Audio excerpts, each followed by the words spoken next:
अगर ये वीडियो आपको पसंद आए तो लाइक करें और शेयर करना मत भूलिए। सब्सक्राइब करें लक्ष्य टीवी चैनल को और बेल आइकॉन पर क्लिक करना मत भूलिए लेटेस्ट वीडियो सबसे पहले पाने के लिए।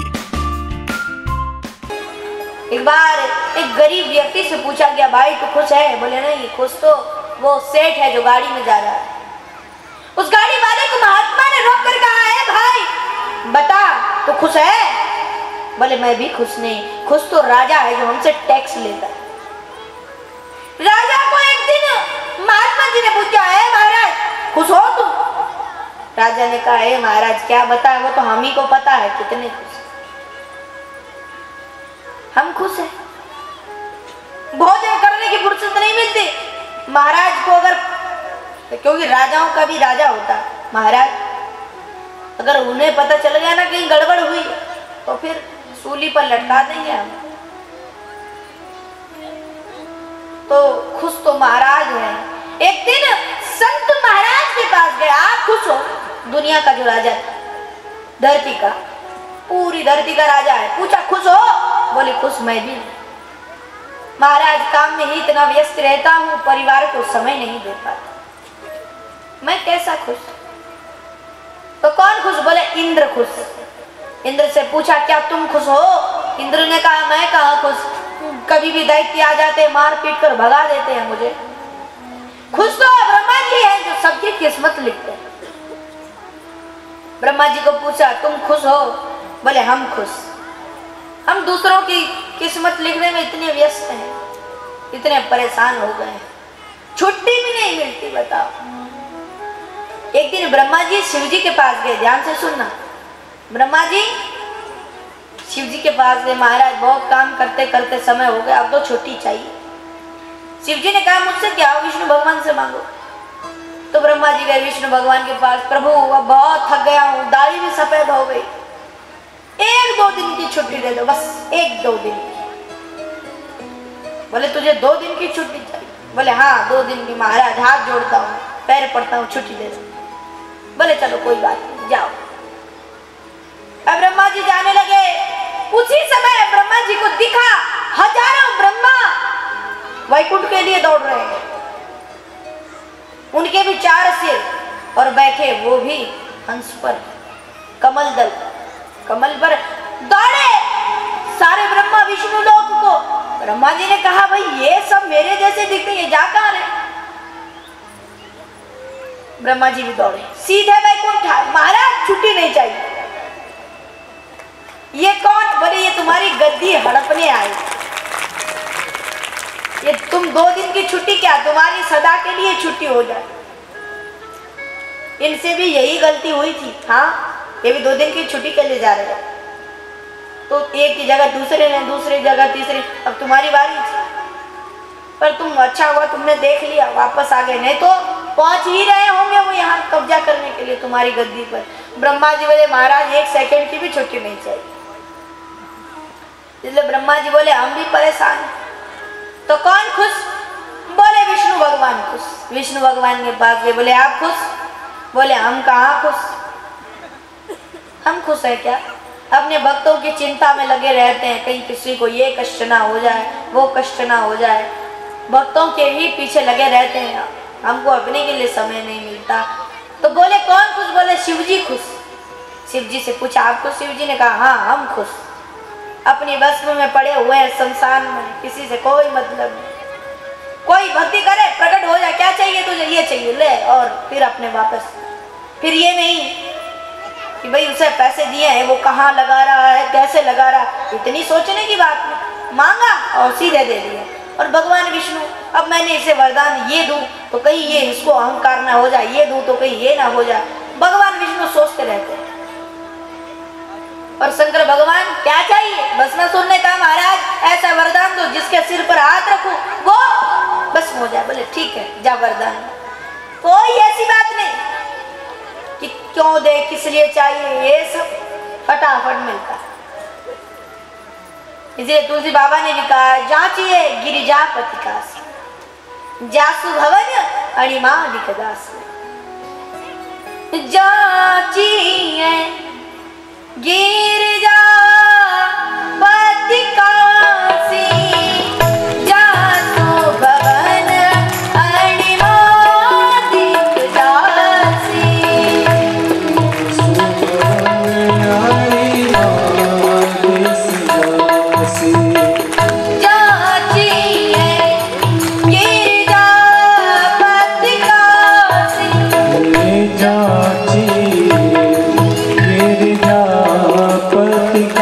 काशी जासु भवन अणिमादिक दासी जासु भवन जाची है गिरिजापति काशी जासु भवन अणिमादिक दासी जासु भवन अणि अब ढरदानी तवत आसी जासु भवन अणि भगवान महादेव सब कुछ देख सकते हैं लेकिन अपने भक्तों के आंसू नहीं देख सकते।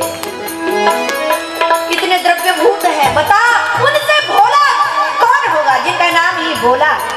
हमारे यहाँ भगवान शंकर का एक नाम भोला यानी सीधा, भोला मतलब सीधा, इसलिए भगवान सीधे लोगों का विषय है, चतुर लोगों का नहीं।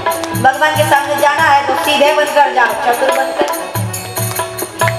एक बार एक कहानी सुना है आपको।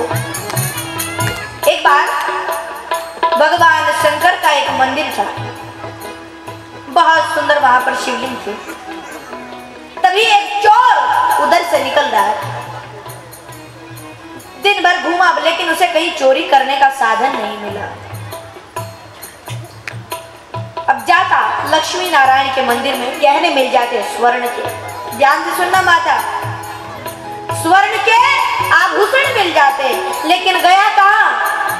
शिव जी के मंदिर में। अब शिव जी के मंदिर में क्या होगा भाई? एक लोटा होगा जिससे पानी टपक रहा होगा, और क्या होगा वहां? भस्म लगी होगी भगवान शंकर पे। वो बड़ा परेशान हो गया, यहाँ से क्या? बोले हाँ चलो कुछ ना सही, कुछ से कुछ तो सही, ये लोटा ही ले लो।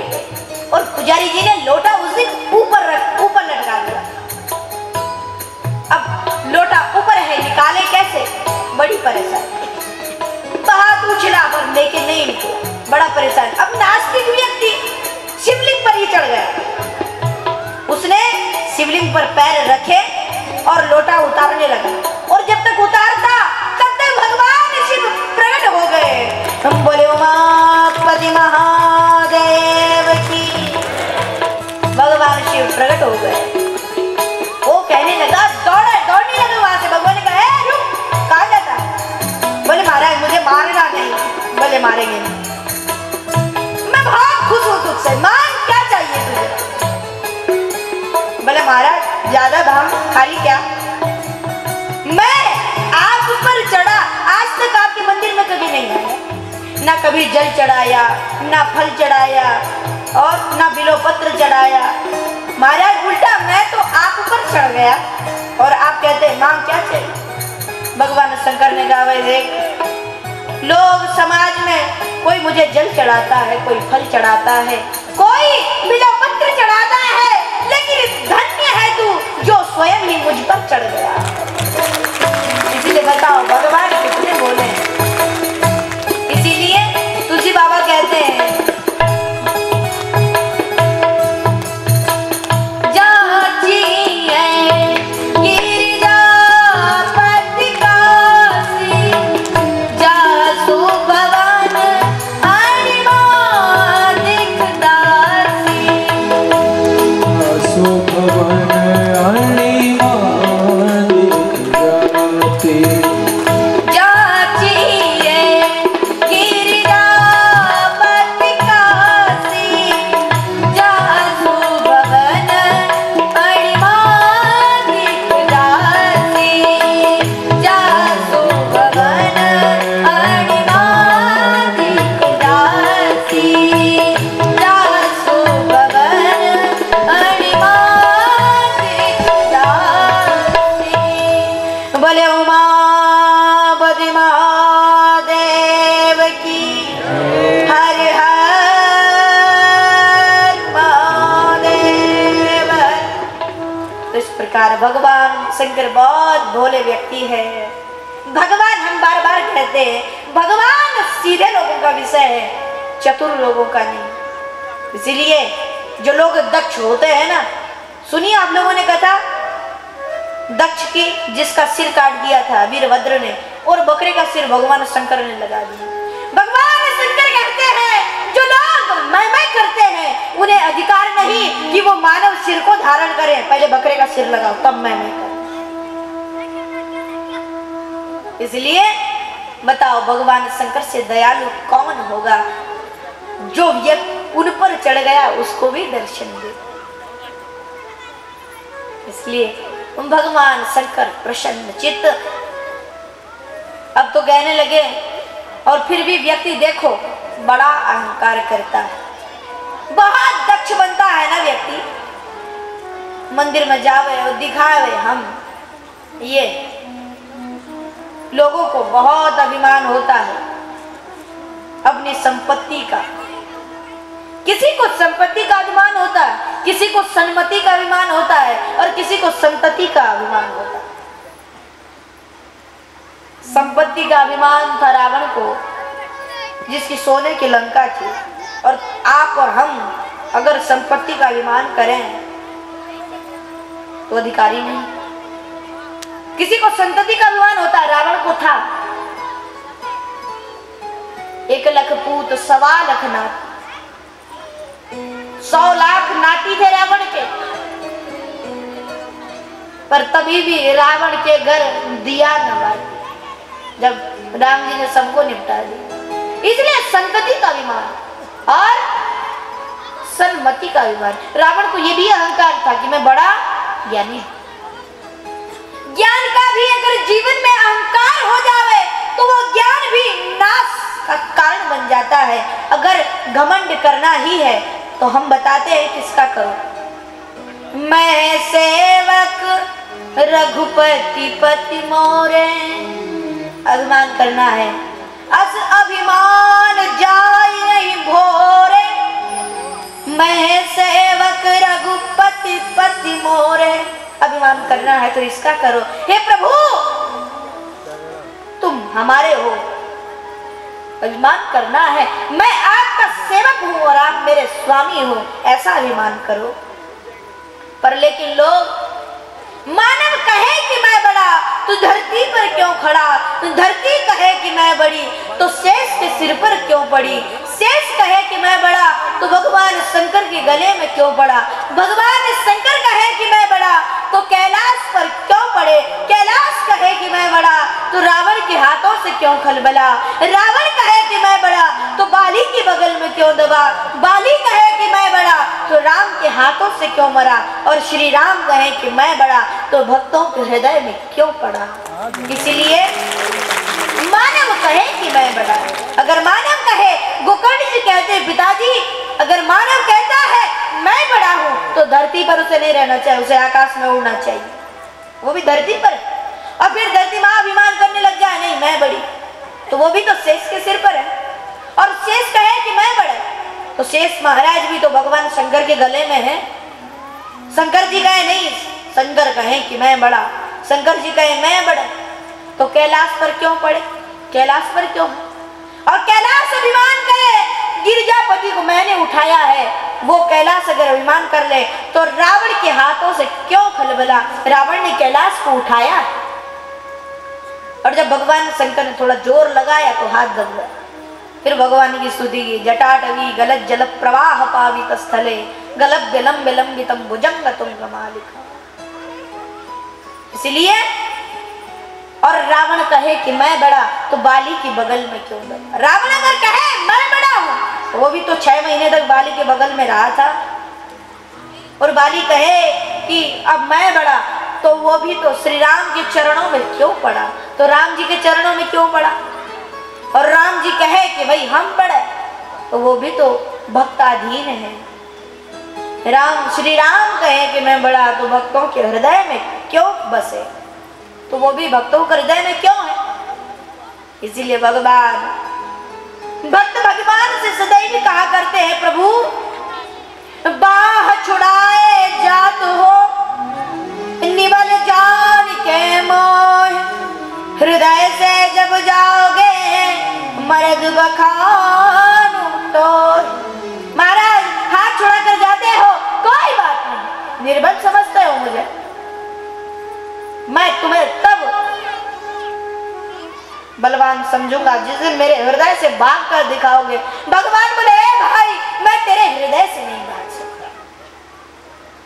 इसलिए भगवान भी स्वीकार किया है भगवान ने श्रीमद् भागवत महापुराण के 9वें स्कंद में। वैसे नारद जी ने रामायण में बहुत दोष लगाया भगवान पर। इसलिए ये देखो भगवान नारद जी गालियां भी सुनते हैं, हाँ, और हमारी भगवान स्तुति भी नहीं सुनते। इसलिए नारद जी ने कहा है डांट कर, आप समझते हैं मैं बड़ा हूं तो महाराज क्या जो मनमानी आएगी वो करोगे। बहुत डांटा है नारद जी ने भगवान पर, लेकिन भगवान ने रामचरितमानस में तो कुछ नहीं कहा। पर लेकिन श्रीमद् भागवत महापुराण के 9वें स्कंद में कहा, हे ऋषिवर अहम भक्त पराधीनो या स्वतंत्र इव द्विजा। हे द्विज मैं भी भक्ताधीन हूँ, या स्वतंत्र इव द्विजा साधुभिर्ग्रस्त हृदयो भक्त जन प्रिया। और महाराज मुझे अपना भक्त बहुत प्रिय है। मैं ये नहीं देखता भक्त किस जाति का है, मैं ये नहीं देखता भक्त कितना पढ़ा लिखा है, मैं ये भी नहीं देखता कि भक्त कितनी पूजा पाठ करता है। बस जो मेरा भक्त है मैं उसके अधीन हूँ। आज लोग बहुत अहंकार करते हैं, भाई हम लोग बड़ी जाति का अभिमान होता है कई लोग। पर कल हम लोग चर्चा भी कर रहे थे, जाति बड़ी नहीं हो, ये तो वर्ण एक व्यवस्था रामचरितमानस में भी वर्णित है। रामचरितमानस का पहला अक्षर वर्ण है और अंतिम अक्षर मानवार। तुलसी बाबा के जीवन में वर्ण केवल एक ही है, वो वर्ण केवल मानव है। कथा सुनने वाला मानव होना चाहिए, उसकी जातियों का वर्णन नहीं करते, वो ये होना चाहिए वो होना चाहिए, ब्राह्मण होना चाहिए या कोई और क्षत्रिय होना चाहिए, ये नहीं कहते। तुलसी बाबा कहते हैं भले ही अगर वो ब्राह्मण है और फिर भी रावण जैसा पापी है, रावण भी पापी था, पर लेकिन रावण को भी कथा सुनने का अधिकार है। ब्राह्मण तो है लेकिन उसके कर्म रावण जैसे हैं, तो उसे कथा सुनने का अधिकार नहीं। आप लोग किस किस ने कल रामचरितमानस लाए? हाथ उठाना जरा, जो कल रामचरितमानस लेकर आए। ऊपर हमारे भाइयों में से कोई? जोरदार तालियां हमारी माताओं के लिए।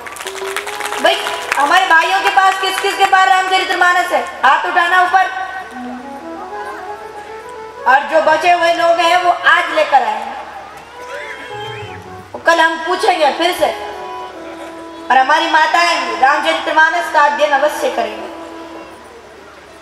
रामचरितमानस की कोई चौपाई याद है आप लोगों को? रामचरितमानस की हर चौपाई में तुलसी बाबा ने राम नाम लिया है, देख लेना। किसी में रा लिया तो किसी में माँ लिया, पर रा या माँ हर चौपाई में है ही है। कोई चौपाई आती है आपको? कवन सुकाज कठिन जग माही, जो नहीं होए तात तुम पाही। राम काज लगी तब अवतारा, सुनतई भयो पर्वताकारा। इसमें भी राम या रा होगा या माँ होगा, ऐसी कोई चौपाई नहीं। पर लेकिन तुलसी बाबा ने एक चौपाई छोड़ी रामचरितमानस में। कौन सी? झूठ ही लेना, झूठ ही देना, झूठ ही भोजन, झूठ चबैना। ये चौपाई छोड़ दो, इसमें कहीं रा या माँ आया? झूठ ही लेना, झूठ ही देना, झूठ ही भोजन, झूठ चबैना। आया रा? आया माँ? नहीं। क्योंकि तुलसी बाबा कहते हैं ए भाई, जो लोग झूठ बोलते हैं, जिनके जीवन में झूठ होता है, उनके जीवन में राम होता ही कहाँ है। इसीलिए इस राम तो मैं चौपाई में भी राम क्यों दूं? इसलिए जिन लोगों के जीवन में झूठ होता है, उन लोगों के जीवन में राम कभी नहीं आ सकता। अपने पिता को ज्ञान दे रहे हैं, इतना अद्भुत ज्ञान, गोकर्ण गीता कहते हैं इसे। गोकर्ण जी महाराज अद्भुत ज्ञान दे रहे हैं अपने पिताजी को। देस्तिमान सरुधिरे भीमति त्यजत जाया सुतादिषु सदा ममतां विमुञ्च पश्यान्यसं जगदिदं क्षणभङ्गनिष्ठं वैराग्यरागरसिको भवभक्तिनिष्ठ देहेस्तिमान् सरुधिरे विमतिं त्यजत्वा जाया सुदादिषु सदा ममतां विमुञ्च पश्यान्यसं जगदिदं क्षणभङ्गनिष्ठं वैराग्यरागरसिको भवभक्तिनिष्ठ देहेस्तिमां सरुधिरे विमतिं त्यजत्वं जाया सुतादिषु सदा ममतां विमुञ्च। क्या अद्भुत ज्ञान देते हैं गोकर्ण जी महाराज। अरे पिताजी, देहेस्तिमां सरुधिरे भीमतिं त्यजत्वं, अरे ये शरीर बना ही किसका है जिसमें तुम्हें इतना प्रेम है। किराए का घर है, ज्यादा नहीं सजाना, ज्यादा प्रेम हो जाए। ये शरीर किराए का घर है जिसमें हर व्यक्ति को रहना है। हम सब लोग किराए के घर में रह रहे हैं और भगवान ये नहीं कहते अब भाई भगवान इसके मकान मालिक, हाँ किराए को घर को गंदा कर रखोगे तो मकान मालिक उसी दिन भगाएगा, भागो यहाँ से। इसलिए इसकी सफाई भी करनी, साफ सुथरा रखना है इस घर को, पर लेकिन ज्यादा भी इसे सजाने ना लग जाना, नहीं तो इसमें आसक्ति हो जाएगी। देह, ये देह अस्थि हड्डियां मांस खून रुधिर से बनी हुई है शरीर, और इसमें व्यक्ति को इतना प्रेम, क्या कहें, व्यक्ति इतना फंस जाता है इस शरीर में। गोकर्ण जी महाराज कहते हैं देहेस्तिमां सरुधिरे भीमतिं त्यजत्वं, त्यागो इसको, जाया सुदादिषु सदा ममतां विमुञ्च, और ममता को छोड़ो। मैं और मोर तोरते माया, यही माया है, ये तेरा है, ये मेरा है, यही माया है। हमने तो हम हर जगह कहते हैं, यहाँ भी कहेंगे, जो मेरा मेरा कहेगा वो मरेगा, और जो तेरा तेरा कहेगा वो तरेगा। इसीलिए मेरा नहीं कहना, तेरा कहना है। सब भगवान का है, पर लेकिन लोग इस किराए के घर को अपना मान बैठते हैं। अच्छा ही होता तो चलो कोई बात नहीं, देखा जाए इसमें जगह जगह गंध, और कहीं से भी कट जावे तो खून, ऐसा शरीर, और इसमें व्यक्ति को प्रेम। देहेस्तिमां सरुधिरे भीमतिं त्यजत्वं जाया सुतादिषु सदा ममतां विमुञ्च। पुत्र में प्रेम होता है, पत्नी में प्रेम होता है, पति में प्रेम होता है, यही प्रेम गलत नहीं, आसक्ति गलत है। प्रेम करना है तो भगवान से करो। हाँ, तुलसीदास जी की पत्नी ने क्या कहा तुलसी बाबा को, हाड़ मांस की देह में जो ये ऐसी प्रीत, तजो होती श्री राम से मिट जाती भवभीत। अगर प्रेम करना है जितना प्रेम तुम अपने पुत्र से करते हो, अगर उसका आधा भी भगवान से कर लेते तो भगवान तुम्हारे सामने उसी समय प्रकट हो जाए।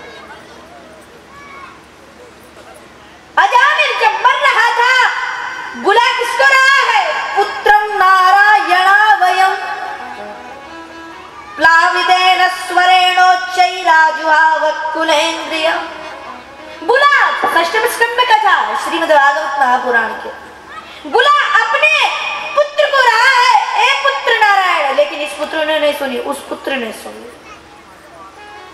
यमराज के दूत फिर भगवान के पार्षदों से कहते हैं, महाराज ऐसा बताओ, ये भगवान को इसने बुलाया, ये कहा, ये तो अपने पुत्र को चिल्ला रहा था और आप इसे ले जा रहे हो भगवान के नाम।